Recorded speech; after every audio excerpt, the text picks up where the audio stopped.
tous et bienvenue dans cette vidéo. Et oui, je sais que j'avais dit qu'avec mon trépied, je filmerais sans doute plus jamais dans ce décor. Mais je suis très à la bourre, non, c'est pas ça. C'est juste que si je veux que la vidéo sorte en temps et en heure, il faut que je vous la filme maintenant. Et je ne peux pas filmer à l'endroit où je filme habituellement, là tout de suite maintenant. Donc, je me suis dit, bon allez, filme-la là, c'est pas très grave. J'ai trop peur de ne pas avoir le temps après. Donc, je préfère vous la filmer maintenant et être sûre qu'elle sorte le jour où elle sort, quoi. Tant pis, puis bon, allez, avouez-le que ce décor vous avait manqué. Avouez-le, ça fait longtemps. Pas tant que ça en vrai, mais bref. Je suis en vacances, donc j'ose espérer qu'il y aura un dernier update lecture pour le mois de juin, mais on est déjà le 22. Donc je suis pas convaincue de faire un update lecture aussi conséquent que ce que j'aurais fait d'habitude. Donc il y aura peut-être qu'un ou deux livres dans le troisième du mois de juin. Mais là, écoutez, j'ai 3 livres à vous présenter pour le deuxième update lecture du mois. Et c'est un update lecture qui est passé sous le signe de la romance. À commencer par cette romance-ci, Stairway to Heaven. Ok, le petit téléphone qui est pas en silencieux, c'est bien, ça, très professionnel Anaïs. Donc à commencer par Stairway to Heaven de Delinda Dane aux éditions Hugo. On est donc sur de la new romance et on est surtout sur le premier roman que je lis vraiment de Delinda Dane, qui est vraiment que d'elle, puisque oui, j'ai lu Un Happy New Year auquel elle a participé, mais c'est le premier roman d'elle que je lis. J'en ai plusieurs dans ma bibliothèque, mais c'était celui qui me faisait peut-être le plus envie, j'avoue. Dans ce roman, on va suivre Tristan, qui au début du livre est un tatoueur qui fait de la télé-réalité et qui surtout vit dans les excès. Drogue, sexe, alcool, bref, voilà. Il s'attend pas à vivre une vie très très longue et tout ce qu'il veut, lui, c'est s'oublier dans ses excès.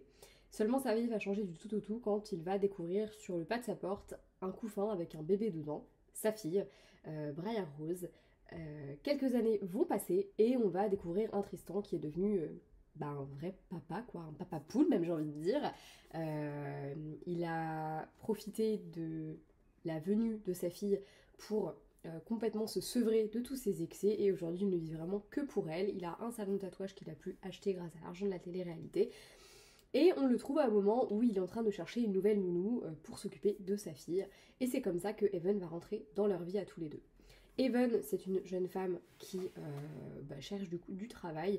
Et au début, Tristan, il est pas hyper chaud. Elle paraît un peu désordonnée. Et en plus, elle est un peu sexy, donc ça la dérange parce qu'il se dit, je veux pas d'une nounou que je pourrais avoir envie de sauter. Il le dit comme ça. Donc voilà. Ok, bon, jusque-là si tu veux. Mais finalement, comme le feeling passe bien entre la gamine et Evan, il finit par l'embaucher. Et puis finalement, il va sans doute pas le regretter. Voilà, voilà. Je suis pas convaincue par ce roman. J'ai globalement bien aimé quand même, faut pas abuser, c'était pas un mauvais livre. Mais je suis pas dithyrambique sur le sujet non plus, quoi. J'ai trouvé que la romance était mignonne, elle était assez cohérente et même si les choses vont assez rapidement... Enfin, en fait c'est particulier parce que c'est à la fois un slow burn dans le sens où il se passe vraiment un long moment avant que les personnages tombent amoureux l'un de l'autre et qu'il se passe vraiment quelque chose entre eux. Et en même temps, j'ai trouvé que c'était assez rapide dans leur façon de prendre des décisions. Après, c'est cohérent aussi avec l'histoire puisqu'il va se passer des choses qui vont faire que ça va accélérer un peu les choses entre eux et surtout ça va un peu les aider à mettre le pied à l'étrier parce qu'il y a un long moment qui se passe où on sait que ils se plaisent mutuellement, mais ils passent pas la seconde. Et j'ai vraiment aimé le fait que l'autrice elle réussisse à trouver un truc qui fasse que allez go on y va, voilà. C'était plutôt bien fichu ce truc là et j'ai plutôt bien aimé. La romance était plutôt cool, les personnages aussi. Tristan en papa c'était agréable, c'était beaucoup mieux que franchement le Tristan du début, mais je le détestais complètement et j'avais très peur de ce que ça allait devenir parce que je me suis dit alors certes il devient papa et rédemption tout ça, mais au début franchement le personnage est détestable au possible. Je trouve qu'il était, il était vulgaire, il était... j'ai pas aimé. Et justement ça rejoint un petit peu ce qui m'a fait tiquer un peu dans le récit et je dirais que c'est une question de narration, de plume. J'ai pas accroché à la manière dont les personnages masculins étaient écrits, en fait. J'ai trouvé qu'ils étaient tout le temps un petit peu... Enfin, ça faisait un peu les... Je sais pas, le cliché du mec qui couche avec des meufs. C'est super désagréable, il y a vraiment le reflet dans mes lunettes, ça m'énerve. Je ne vois que ça, bref. En fait, c'est ça, c'était un peu le cliché du bad boy, un peu charro et tout... avec le vocabulaire qu'elle avait, avec, la manière de parler des femmes qu'elle avait, et j'ai pas du tout aimé. Et en plus de ça, je trouve que c'était pas... Enfin, je suis pas sûre que ce soit d'une crédibilité absolue, en fait, des mecs qui parlent comme des bourrins comme ça. Enfin, je sais pas. En fait, ça me les a rendus tout sauf agréables. Genre, le tome 2, je crois qu'il est sur... Je crois que c'est Hollister, le nom du deuxième... Du mec du tome 2. Enfin, je sais plus, mais... et c'est un personnage, du coup, qu'on découvre dans ce tome-là. Et en fait, savoir que le tome suivant, il est sur lui, ça me donne pas du tout envie de le lire. Parce que j'ai détesté ce personnage dans sa manière de parler de cul tout le temps, de parler de baiser des gonzesses tout le temps. Frérot, enfin, t'as pas 15 ans, quoi, donc à un moment donné... Enfin, j'ai du mal avec le côté homme adulte qui a, je pense, la trentaine, ou en tout cas qui s'en rapproche, et qui parle comme ça m'a vraiment dérangée, mais vraiment, vraiment pour le coup. Et c'est quelque chose que j'ai pas aimé, voilà, donc... En fait, ça m'a un peu gênée parfois dans ma lecture, cette espèce de côté... J'ai pas compris l'intérêt de faire parler ces personnages masculins comme ça, de les faire réagir comme ça et tout ça. Je trouve ça assez dommage parce qu'à côté de ça, l'histoire était intéressante, les personnages étaient globalement bien écrits et l'histoire elle se lit vraiment toute seule. T'as envie de savoir la fin. Moi, je sais que je me suis quasiment filé le bouquin sur un après-midi. Je l'avais à peine commencé et j'ai passé l'après-midi à le lire un dimanche. J'étais malade et j'ai pas fait grand-chose d'autre que de bouquiner et et ouais, un peu déçue malgré tout de cette lecture en demi-teinte. Donc on verra avec le tome 2, mais je suis pas hyper ambiancée là. Le fait que ce soit sur l'autre gros bourrin là, bof quoi. Par contre, j'ai lu ensuite Quoi qu'ils en disent de Noémie Dany aux éditions Toujours Hugo. Et là, pour le coup, j'ai plutôt bien aimé cette lecture, alors que honnêtement, je pensais que celle-ci j'adorerais parce que le papa célibataire et tout, la nounou, j'aime beaucoup le concept. Alors que là, on est sur une différence d'âge. Et généralement, les différences d'âge, si vous me connaissez, vous savez que c'est pas trop mon truc. Enfin, c'est pas, voilà, c'est pas un truc qui me fait trop fantasmer. Je sais pas, je suis pas... Peut-être parce que j'en ai connu dans ma famille, en fait, et que je trouve pas... Enfin, j'ai du mal à glamouriser quelque chose qui fait partie de mon quotidien, je pense peut-être aussi, je ne sais pas. Toujours est-il que je partais en me disant que j'avais pas trop aimé, et au final, j'ai adoré ma lecture, vraiment, j'ai trouvé que c'était une très jolie romance, j'ai vraiment aimé. Dans ce récit, nous suivons Luna, qui a 20 ans et qui avait pas vraiment prévu de passer son été à la campagne, seulement sa première année d'études, c'est pas super bien, enfin sa première année d'ostéopathie, c'est pas super bien passé, même si elle l'a validé, c'est de justesse. Et ses parents, qui sont quand même très à cheval sur les bons résultats scolaires, l'expédient dans le trou du cul de l'Ardèche, dans leur maison de vacances, pour qu'elle étudie pendant un mois avant de pouvoir rentrer à la maison. Au début, alors évidemment, Luna, elle est complètement dépitée à l'idée d'aller là-bas, d'autant plus que la perspective de bosser sur des cours qui l'intéressent pas, bof quoi. Et en plus de ça, elle va tomber sur Gabriel. Gabriel, il est agriculteur, il a 13 ans de plus qu'elle, et il a un peu la tête dans le guidon, parce que il est tout seul à gérer son exploitation. Il est pas... Comment dire, c'est pas la personne la plus patiente du monde, il est pas très cool avec les gens qui l'entourent au point qu'il se prend souvent à la tête, notamment avec son frère, bref. Luna et lui s'affritent plutôt pas mal. Et en même temps, ils passent leur temps à tomber l'un sur l'autre, et puis voilà, il se passe quelque chose, il y a un truc entre eux. Seulement, comme je viens de le dire dans le résumé, ils ont 13 ans d'écart. Voilà. Écoutez, j'ai beaucoup aimé cette histoire. Déjà, le personnage de Luna, je l'ai trouvé hyper frais. J'ai trouvé que c'est un peu le cliché de l'étudiante, mais en même temps, c'est ce qu'on aime aussi chez elle. Elle est drôle, elle est un peu fofolle, elle est loufoque, elle dit ce qui lui passe par la tête sans forcément réfléchir.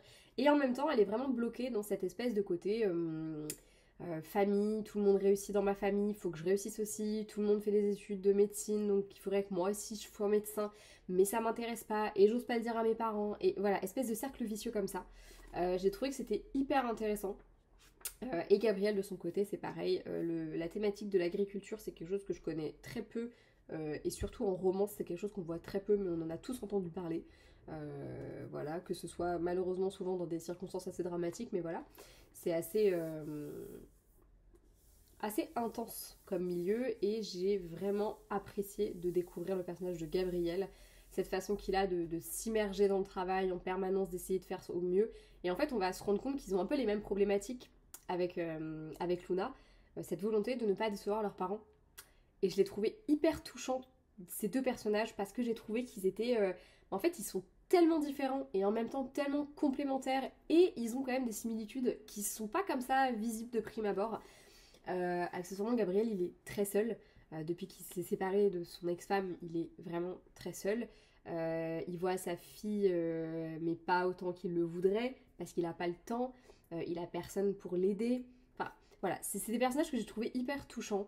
J'ai trouvé que la romance, en fait, et contre toute attente, elle coulait de source. Elle va peut-être un petit peu vite, pour le coup, à l'inverse de Stairway to Heaven, qui se déroule sur plusieurs mois, où on a un véritable slow burn qui s'accélère d'un seul coup, où on se dit ah ouais, quand même. Alors qu'en fait, quand on y réfléchit, parce que en vous le disant, je me suis dit, mais non, en fait, il se passe des mois avant qu'il finisse par se passer quelque chose. Ici, il tombe amoureux en un mois, quoi, d'autant. Mais bah, c'est hyper crédible, c'est hyper cohérent, et c'est une super belle histoire. Moi, j'ai été hyper touchée par leur romance. J'ai aimé le fait que, bah ouais, Luna, elle a des réactions de gamine, parce qu'en effet, elle a 20 ans, mais à côté de ça, elle a une maturité de dingue. Et en fait, quand ils sont tous les deux, juste, bah, ils se font du bien l'un à l'autre, quoi. Ils sont heureux tous les deux. Et ouais, je sais pas, genre j'ai vraiment adhéré à cette histoire, je l'ai trouvée trop mignonne et j'ai trouvé qu'elle coulait de source. Et je trouve qu'ils s'apportent vraiment quelque chose mutuellement et que, voilà, rien que pour ça, c'était tip top. Donc franchement, je vous conseille vraiment de découvrir ce roman, il est super mignon, il est sexy aussi. Enfin, pour moi, non, il est vraiment cool, j'ai vraiment aimé. J'ai aimé le Gabriel Bougon, j'ai aimé la Luna faussement désinvolte. Voilà, je trouvais que c'était plutôt cool et je trouve que c'est une jolie leçon de vie en plus. Voilà. On passe maintenant à mon petit coup de cœur de cette update lecture.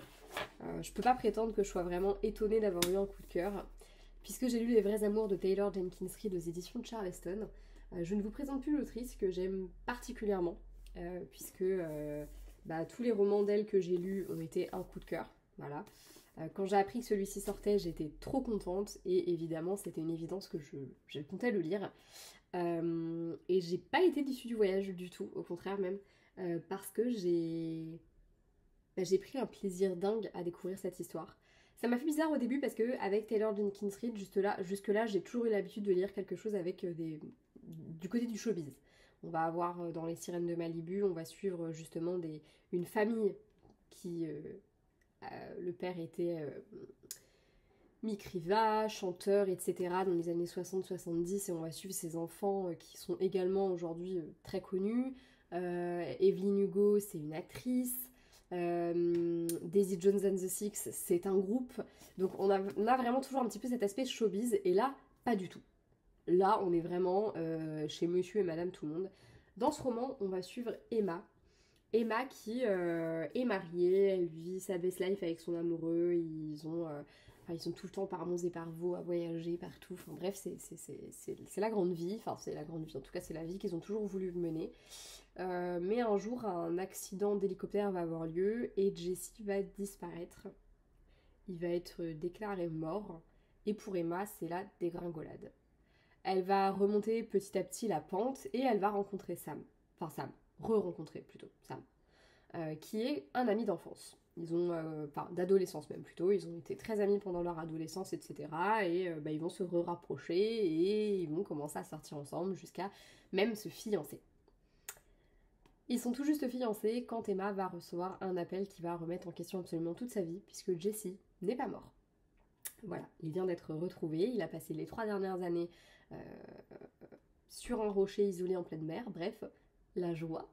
Et du coup, tout va être mis en question dans la vie d'Emma qu'elle a réussi à reconstruire petit à petit. C'est un roman qui m'a vraiment, vraiment remué, parce que forcément il aborde des sujets qui sont pas faciles, et surtout il aborde un sujet qui est assez universel, celui de l'amour, parce que ce soit l'amour que tu ressens pour tes amoureux, pour ta famille, pour tes amis, je trouve que les vrais amours, ça parle pas juste du grand amour amoureux, puisque j'ai aimé voir Emma se rapprocher de sa famille, j'ai aimé voir sa meilleure amie être hyper présente pour elle, donc je trouve que c'est un livre qui va vraiment parler de l'universalité de l'amour. Et surtout, c'est un livre qui est très poignant. Moi, j'ai des petits frissons là quand j'en parle parce qu'il m'a vraiment fait passer par plein d'émotions. Jusqu'au bout, je ne savais pas vraiment comment les choses allaient se terminer.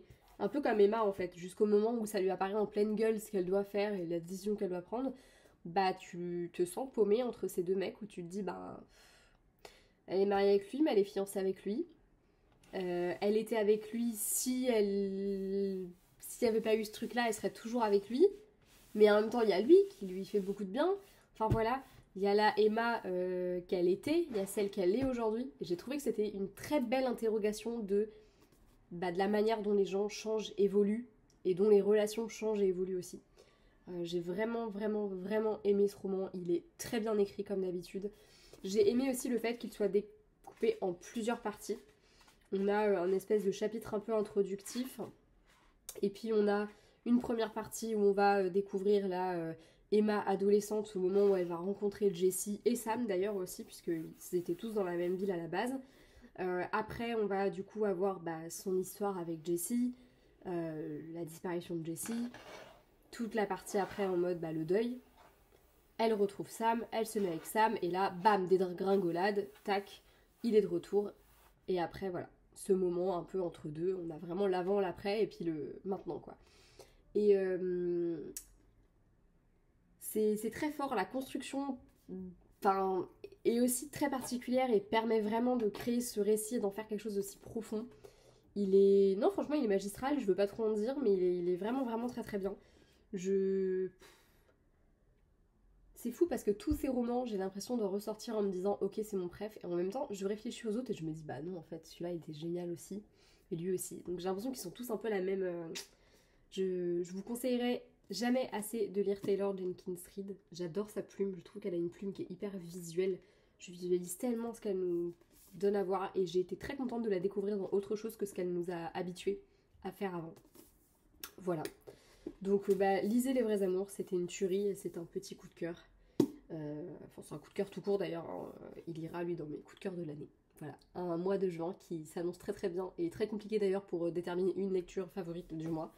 Parce que j'ai vraiment adoré mes lectures ce mois-ci. Je pense que celui que j'ai le moins aimé limite c'est Stairway to Heaven. Et franchement je l'ai bien aimé quand même, quoi. C'est juste que j'ai des choses à redire dessus. Voilà. J'espère que cette vidéo vous aura plu, hein, parce que moi je vais m'arrêter là. Je vais essayer d'aller écrire un petit peu parce que ça fait plusieurs jours que j'avance pas trop dans ce que je fais. Et puis je vous dis à très bientôt. Je suis en vacances pendant 15 jours, donc je vais essayer de prendre de l'avance et de filmer pas mal de vidéos qui sortiraient peut-être un petit peu de l'ordinaire. Et on verra bien. Voilà.